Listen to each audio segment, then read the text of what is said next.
Thank you very much for joining us today. We're Ten2Two. If you don't know us, we are a flexible and part-time recruitment specialist company. We've got a wealth of experience in this area, and we're going to share some of it with you today.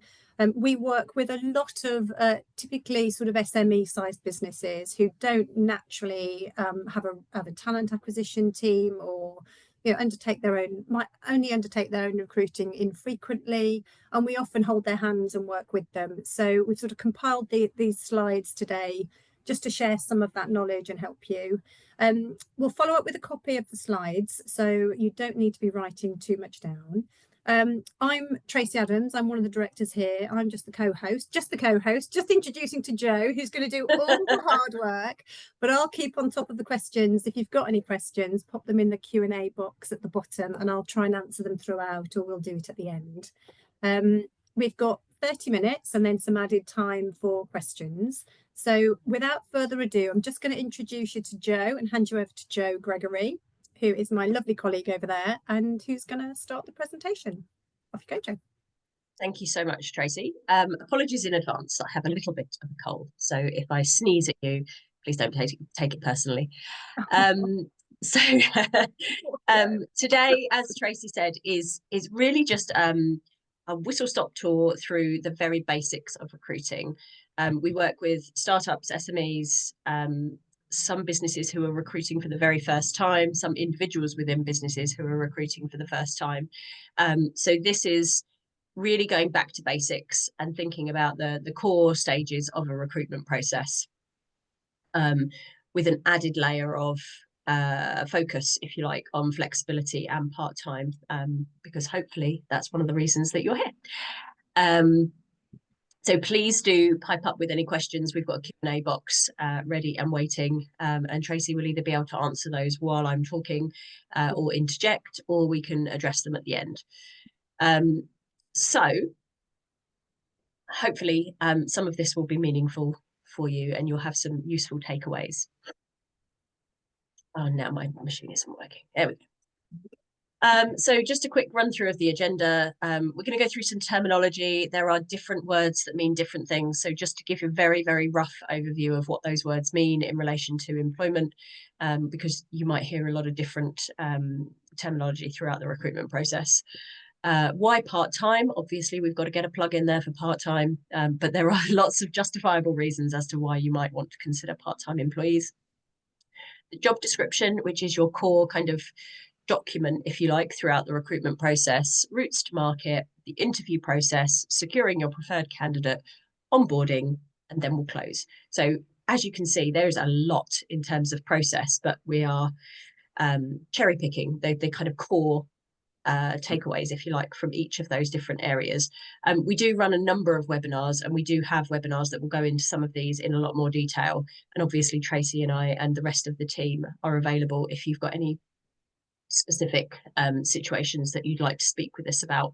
As Tracy said, we're very, very used to holding clients' hands through these processes and through elements of the processes. So we'd be more than happy to have a conversation with you should you need. So what does all of that mean? There are lots of different ways that you can engage with people, with workers. The most common is to be employed on a permanent basis. So that is where you have a contract of employment with no given end date. And it states all of the particulars to do with that employment, and it's deemed to be ongoing until one or the other serves notice or something happens to terminate that contract. In that relationship, you would be responsible for the tax, a few statutory benefits, and generally looking after that employee throughout their employment relationship with you. If you're not quite ready to throw yourself into a permanent relationship with an employee, then some people might look at a fixed term arrangement. So that would be a similar contract with most of the terms reflecting the same, but this would have a defined end date and both parties would agree to that end date. So this might be for a maternity cover, for example, or a particular project. The thing with being employed by a business is that the employer retains the control in terms of, I've got some little icons for you, like who they employ, where they employ, and what times they employ. So if you are keen to retain control over those elements, then employed is the way forward. Obviously, it is a negotiation and there is a discussion to be had, but ultimately that's the key to employment, is that you have control over where, when, and how the role is carried out. With freelance and consultant, that's a slightly different arrangement. The freelancer or consultant retains the control over how, when, and where the work is carried out. So this might be for a particular project or of a particular area of work that you don't need to retain control over. That specialist or that individual can take control over where the work is done, when the work is done, and how the work is done. With that, you have less responsibility. You do need to assess that it is a true freelance or consultative relationship rather than an employed one. But you do not have responsibility for costs such as employers' NI, tax, pension, so on and so forth. And the final area of terminology we thought we'd cover is temporary. So this is different from fixed term. Temporary employees are often employed by an agency and then subcontracted out to the individual employer. So Ten2Two run a temporary service. We would employ the individual and then we would contract them out to work for your business. This is a kind of middle ground between the two. So you have the same control as you would over an employee. But you pay a fixed rate. So you're not paying a salary and then additional amounts for tax, NI, pension, all of that. That all comes under the fixed rate that you would agree with the agency. So hopefully that's helpful in terms of terminology. When it comes to flexible and part-time, there's a whole load of other words to take into consideration as well. So just to quickly run through some of the ones that you might have heard. Flexible working is the overarching kind of term for anything that is not your average 9 to 5. Part-time is anything reduced hours. Remote is entirely working from home or wherever the individual chooses. Hybrid seems to be the most popular working arrangement at the moment, where an employee might spend 2 or 3 days in the office and the similar number of days working from home or wherever they choose. Job shares are an interesting one, not as common as you might think, but it's where 2 individuals would share the responsibility for a role. So one person might do 2 days, the other might do 3, or some sort of arrangement where a role is split across 2 heads rather than one. Compressed hours is normally a full-time amount of hours squeezed into lesser days. So the 4-day week within some companies is completed through compressed hours. So you'd cover your 37.5 hours over 4 days rather than 5. Not all companies do that. Some companies are honouring a genuine 4-day week, but some are compressing hours. And there are many, many more phrases and terms coming up by the day, it would seem. So just really this slide is to get you thinking about the different terminology and making sure that your understanding is very clear and that you're communicating what your definition of the terms you're using are, to make sure that any employees you speak to understand what it is that you're conveying when you use particular words. Okay, so I said we're going to plug flexible working and part-time. There are some real business benefits to thinking about part-time when you are thinking about a new role or even a replacement role within your business. Obviously, with part-time, if it is a new role within the business, it gives you the opportunity to start small. So you might have a requirement for example, a finance director, but you might not be 100% sure that you have a full-time requirement for a finance director. So it gives you the opportunity to think about starting on a smaller level, starting at maybe 2 days a week and seeing where that role goes, rather than jumping in with both feet and maybe having that person sitting around twiddling their thumbs for some of the week. That in turn allows you to control costs. Obviously, with part-time, you're pro-ratering that person's salary, so you are able to control the costs involved. And as I'm sure many of you are aware of, the recent budget has given us some additional costs to have a think about. Affordable talent, again, often with roles, we can't necessarily afford a full-time head. A finance director, again, I use this example a lot, you'll have to forgive me, can be a very, very expensive asset to a business, incredibly valuable, but expensive. Bringing somebody on a pro rata basis can make that much more affordable, and you can bring that same talent into the business at a much lower budget. You're also going to attract talent. So Tracy and I can tell you countless stories of people who we've been able to reach on behalf of businesses who are passive candidates, who are not actively looking for a role. And being able to reach those people gives you a severe competitive advantage, because any companies who are just going out to a market with full-time are not going to be engaging with those candidates at all. So being able to attract talent that might not otherwise be available is something to really take into consideration. Increasing your diversity. We all know that not everybody is able, because of their own personal circumstances, to work full-time or to be present in an office 5 days a week. So opening your role up to flexibility and potentially reduced hours immediately gives you the opportunity to increase your diversity. You might be able to reach people with disabilities, you might be able to reach people in certain socioeconomic groups, which you don't currently have represented within your team. And diversity can only ever improve the outputs of your business.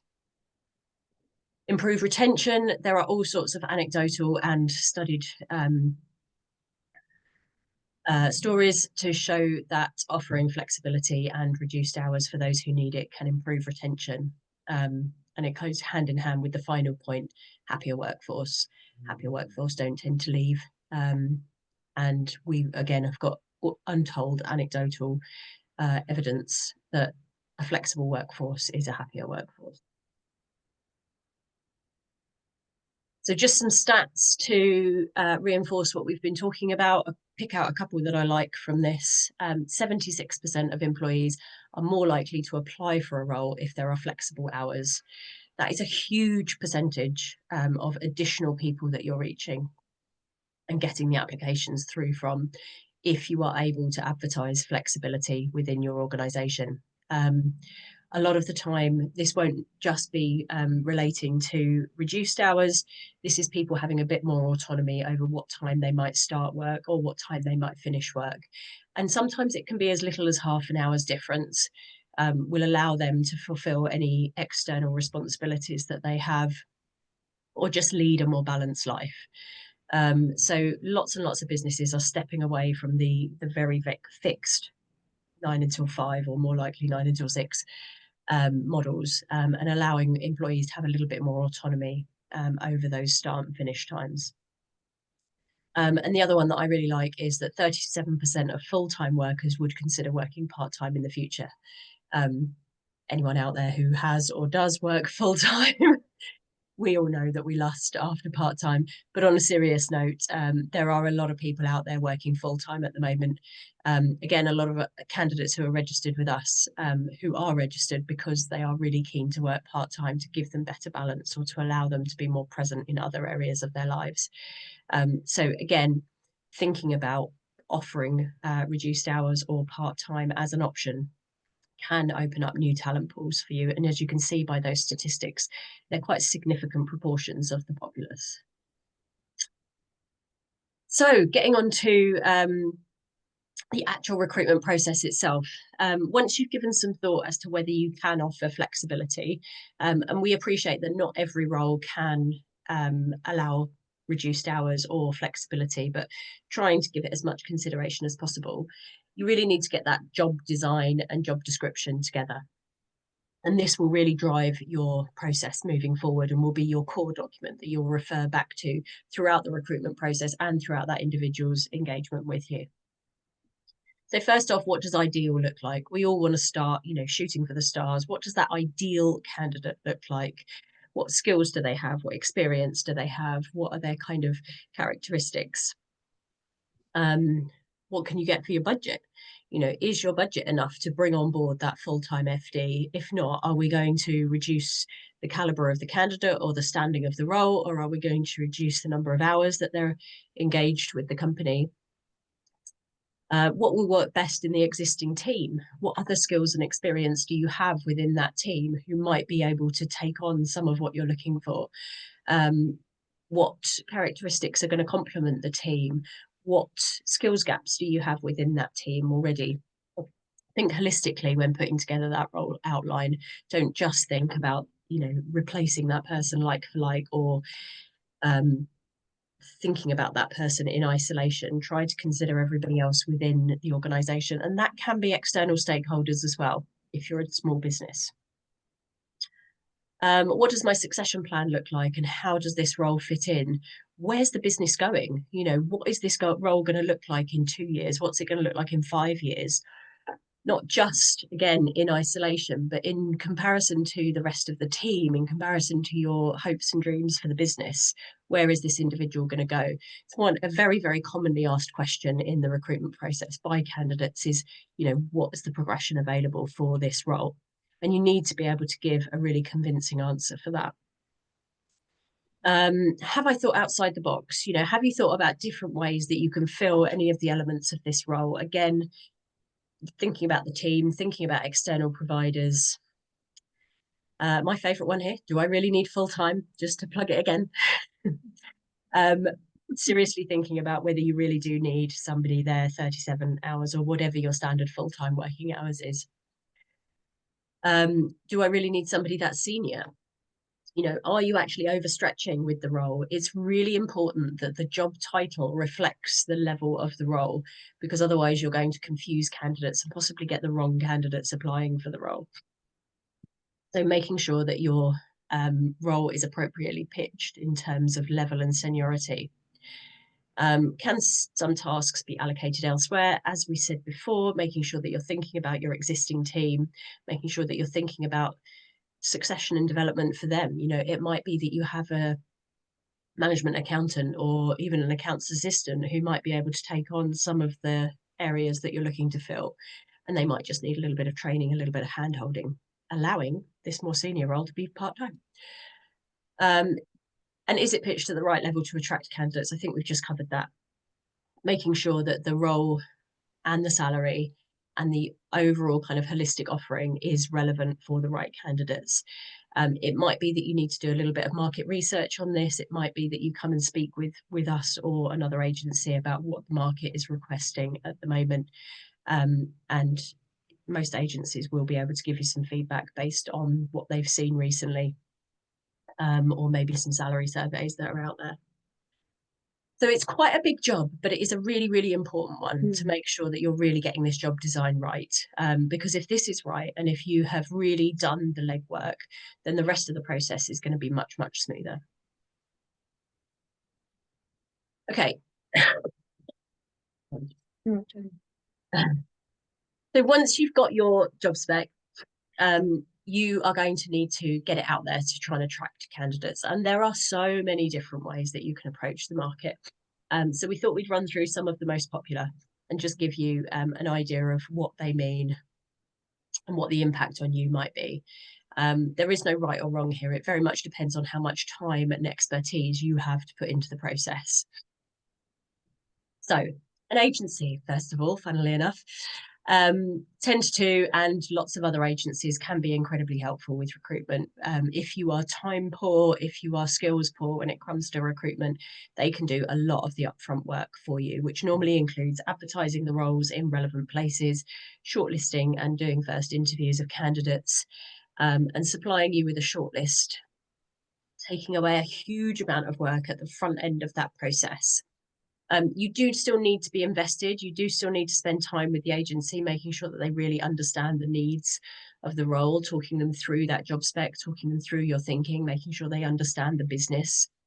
The more time you can invest, the better results you're likely to get through an agency. And often really building a long-term relationship with that agency can be time well spent, because they can help you on future opportunities as well as just the one that you're looking to fill at the moment. So really think about which agency is best placed to support you, rather than just thinking about that one particular role. Think about you as a business and who you would like to partner with on a longer term basis if you can. If you've got a little bit more time and a little bit more confidence in your skills to be able to shortlist candidates and carry out first level interviews and so on, then job boards can be very, very useful. We can tell you from experience, you'll spend a lot of time filtering CVs and probably end up with a relatively short number to actually interview. So you need to be confident that you have the time to be able to do that. And respond to people, even if they're not successful, making sure that you're getting a notification to them to let them know. It's incredibly disheartening for candidates and very damaging to your employer brand if people are applying for roles with you and not getting any response at all. So there's a lot of different job boards out there. Some are very, very generic. Some are more specific to discipline or sector. And you would need to research which job board was best for you. There are upfront costs with job boards. I didn't talk about the costs with agencies, so I'll come on to that. There are upfront costs with job boards. They're normally very reasonable, to be completely honest. But there is a lot of legwork, so you've got to think about the cost of your time involved in that as well. Online direct, so you might have your own website. You might have membership websites and portals that you're part of, depending on the discipline or the industry that you're in. Again, as with the job boards, you need to be confident in your ability to write an appealing job advert. You need to be able to be confident in your ability to respond to all of the people making inquiries about or applications for your role.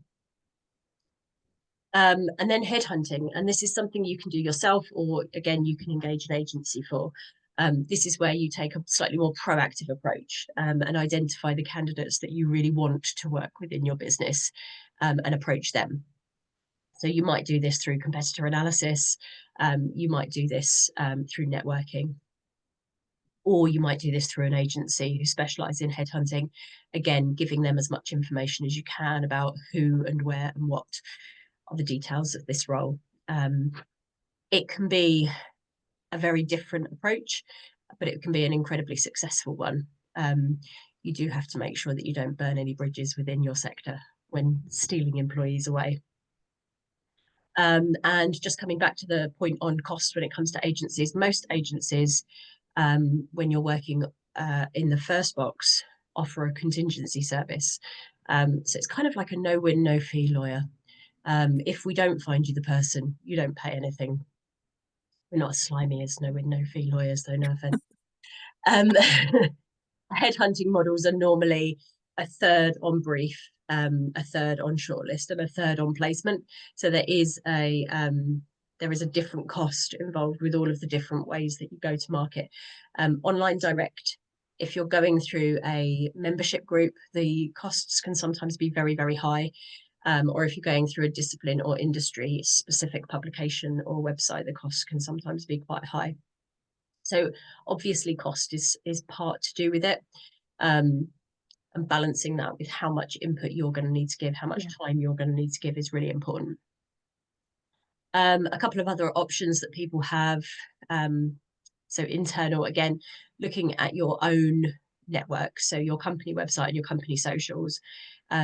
Do you have enough reach through your company website and your socials? Are you looking at your internal employees and giving them an opportunity to apply? Are you looking through your little black book? Or even your clients, who knows who might want to apply and who you can reach through your own direct methods.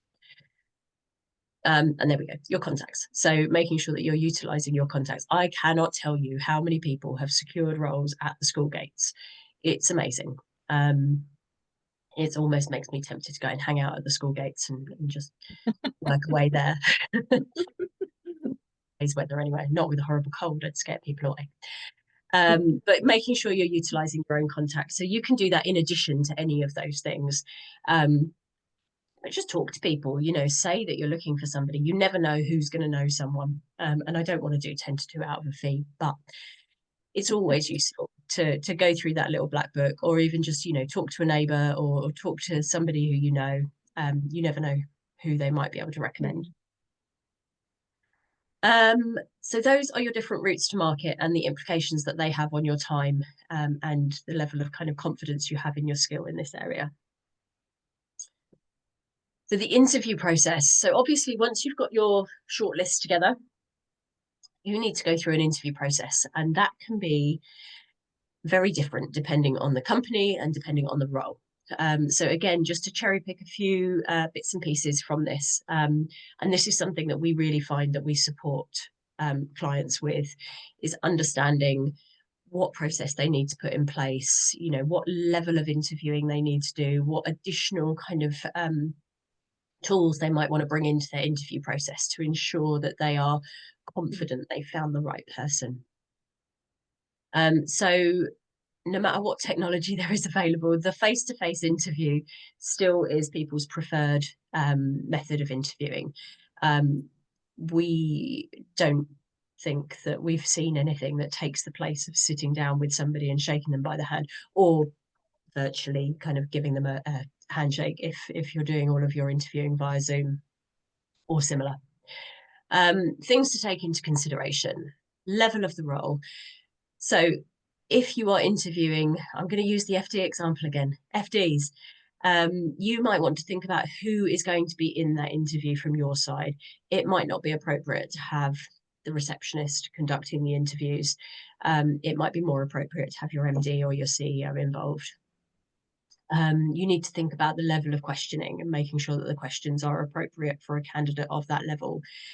You might want to think about how many stages are involved. You know, this is a big hire for your business. Are you going to find all the information you need? And is your candidate going to find all the information that they need in one stage? Or do you need to make it 2 or 3 stages to ensure that you've really, really done the legwork to make sure that this is the right individual? Remembering that this is a decision-making process for them as well. So no matter how many stages, try and think about that in advance so you can let them know how many stages to expect. A lot of candidates that I've spoken to will go into a process and hold some questions back for second stage. And then suddenly an offer's being made after first stage and they haven't had a chance to ask all the questions that they wanted to ask. So it's really important for the candidate to have a rough idea of how many stages in the process.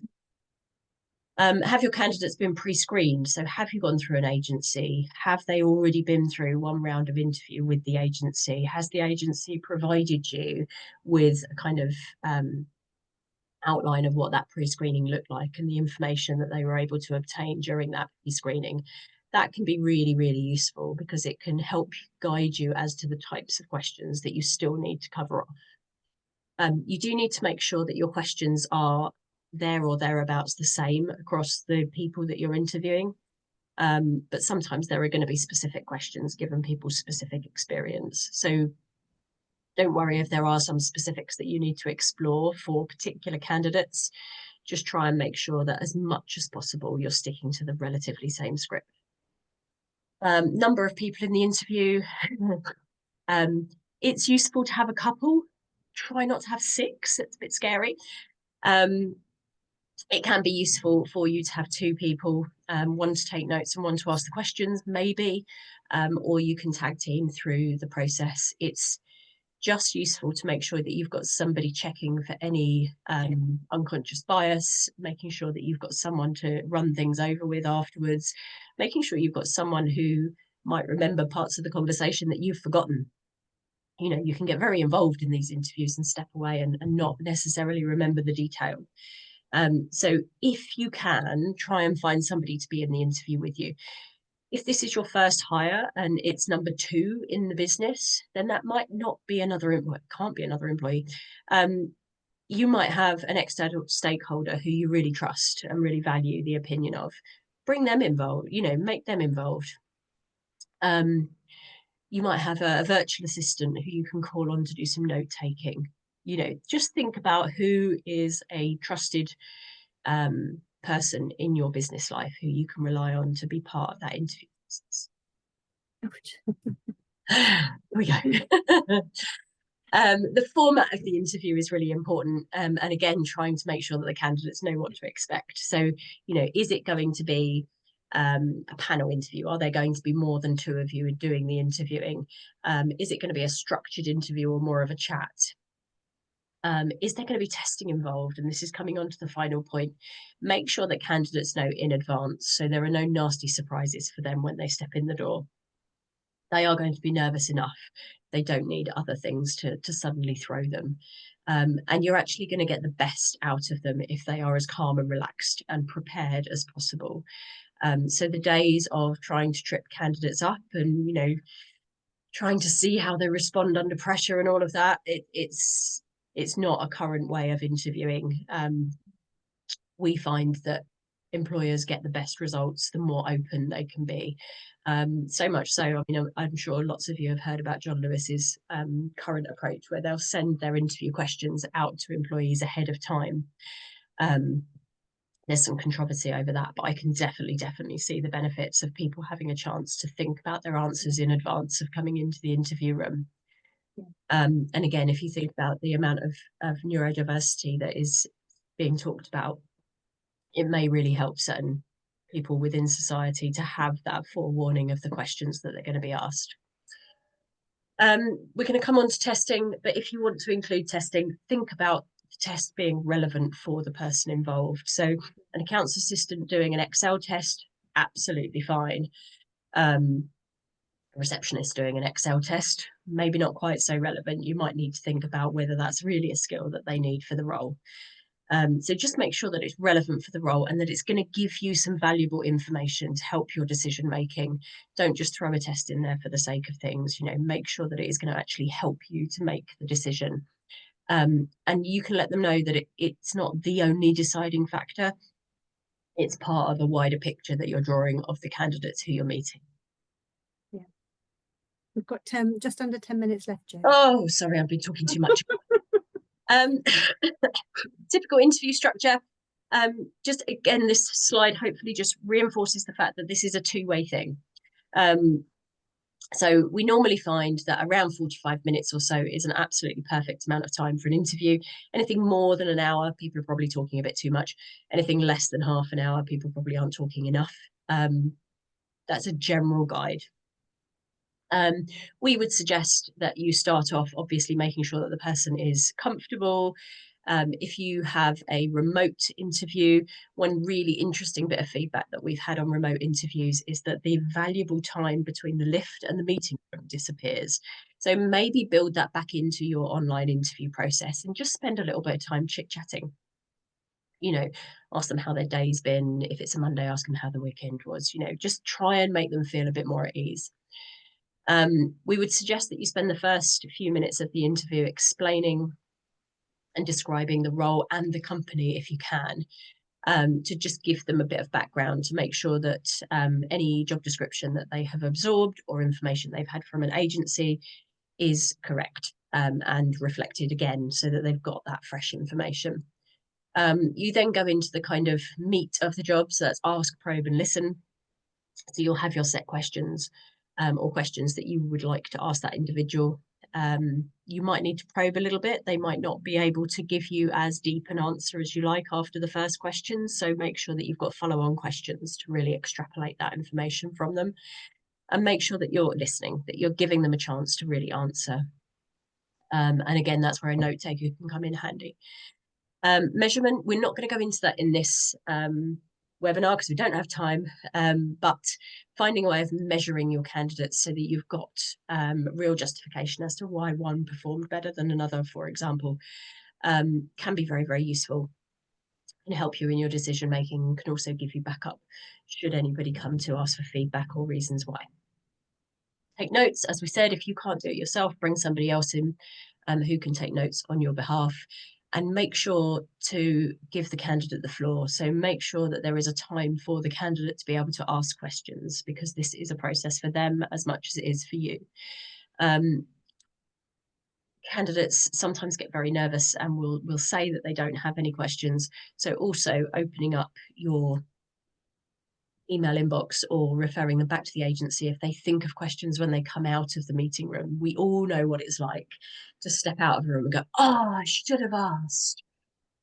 So making sure that they know that they can follow up with questions is really important. And then giving them an idea of what the next steps might be. They might already know that you're going to be reviewing things and arranging second interviews, because they might already know that it's a two-stage process. But reiterate that to them. You know, give them a sense that you are going to take their application seriously, that you've enjoyed the interview, and give them a time frame under which you're going to follow up on. So once you've gone through all of that, it would be a real shame to put all of that work in and then not get the candidate that you want. So that period from after interview or after process through to somebody starting is incredibly important. There is a huge talent shortage in the UK at the moment. Lots and lots and lots of businesses are finding it very, very hard to secure the talent they're looking for. So if you find the one, do not let them get away. I'm not saying to, after the interview, handcuff them to the desk. That's wrong. But make sure that you are keeping in touch with them. Make sure that you have open lines of communication. Make sure that they understand the timeframes and that you stick to those timeframes. If you make an offer, follow up that offer with an offer letter and a contract, ideally within 2 or 3 days, no longer than that, making sure that you are prompt, making sure that you are available for questions, making sure that you are responding to those questions quickly. I know you've got your day job to get on with, and I know that the whole reason you're recruiting is because you're busy, but it is so important to continue that employer branding and continue that strong process right through to them joining your business. A lot of the time you'll be doing this through an agency. Give them the time and attention that they need to be able to keep that person involved, and get that individual that you want. Be open to having discussions around the nuances of a contract or around the nuances of their working pattern. It is a two-way thing. So, they might have stepped away and realized that now they understand the role a bit better. They actually have some input as to how they think the week should look. And you don't know, they might have some valuable insight for you. So try and put the effort in right through to the very end, rather than going, yeah, they're the one, that's great, I can get on with my day job now. Yeah. And then your work isn't over. Onboarding, really important. I'm going to rush through this bit because I know that we have very little time. Make sure that you have a plan when that person is due to start, and that plan starts before their first day. So making sure that they have the relevant people lined up in their diary to meet with, making sure that they have the equipment that they need. Cannot tell you the amount of people who turn up for first days and don't have a laptop or don't have access to the system. It's ultimately a waste of your money, and it doesn't give a very good impression of you as a business. Sometimes it can't be helped, and as long as you kind of communicate effectively and there's a plan B, these things happen. But ideally you would have that person with all the equipment that they need and a nice onboarding plan where they're meeting the relevant stakeholders for their role within their first week. There's going to be reading materials they can go through. There's going to be all sorts of things that they can do on a self-managed basis. But again, making sure that you are available to them as much as possible, if you are the relevant person to be available to them, is really, really important. So trying not to have, their first day where you're absolutely full of meetings. Consider the other working patterns within your organization. So if you've brought this person on a part-time basis, make sure that you've got that in your mind when you're planning their onboarding.